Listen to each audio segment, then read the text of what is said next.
denying all that stuff, and you're just going straight to movies. And like I said, next month they're going to premiere Sarah Connor Chronicles, or whatever the fuck it is, and you just look at that and you go, okay, I've read some really bad reviews telling me that it's just Terminator 2 all over again. You've got the evil Terminator that chases him, and it's like it just seems like that's why that show will probably fail, because it's simply Terminator 2 over and over and over and over and over and over again.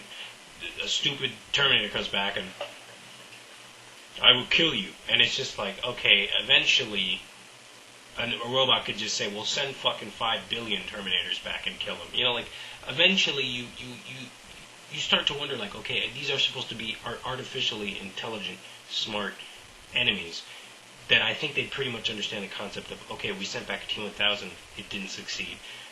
Well, we can keep sending, it's a time machine. We can keep sending things back.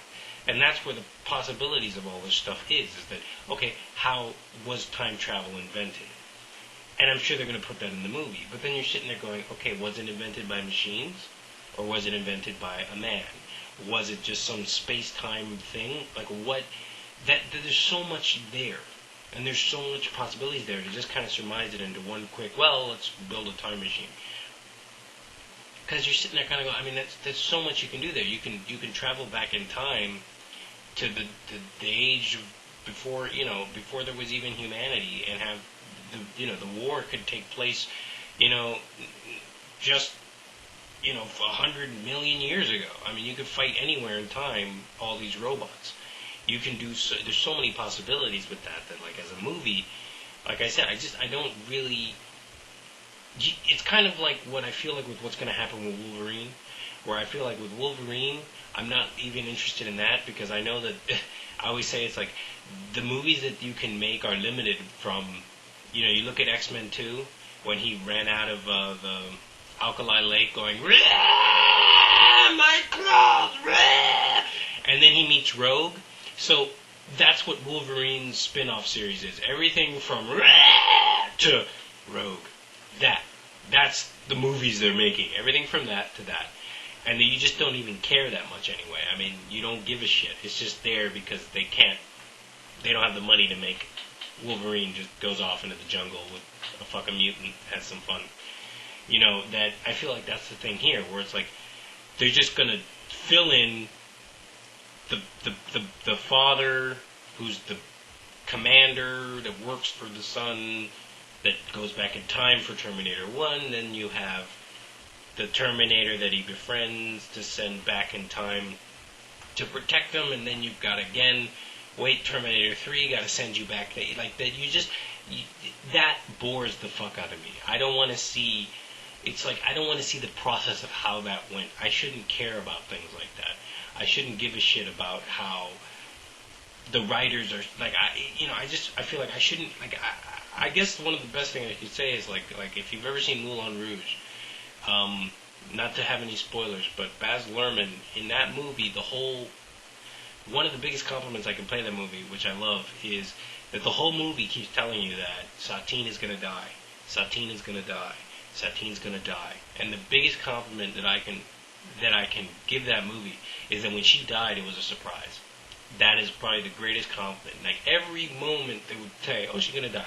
But the story and the character, it would stop, and you'd stop thinking about that. That it's kind of like in your life, where you're going to die one day. But when it actually happens, it's a surprise to you. Because it's like, oh, I'm going to die? Holy, I'm dead today. Like, that's the great thing.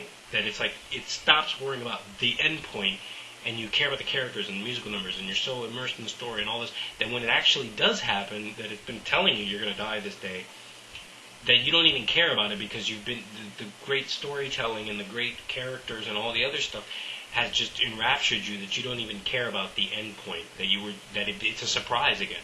And they've been constantly telling you, and I feel like that's the problem with Terminator.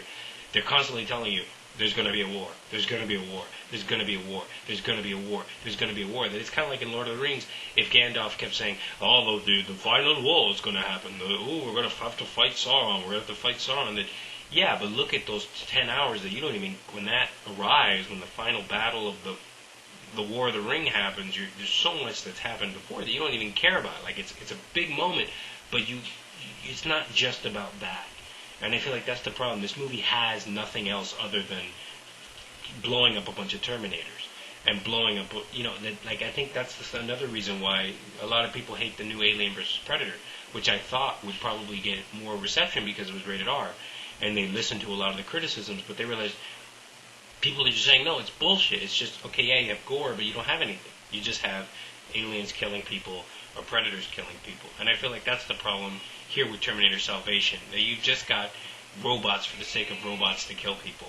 And I really feel like if I was in charge of this thing, I would shut down Terminator Salvation immediately.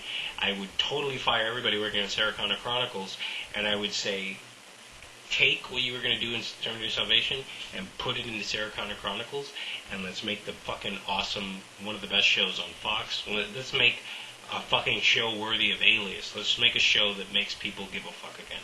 That's what I would do. And that's why I'm not looking forward at all to anything they do in Terminator.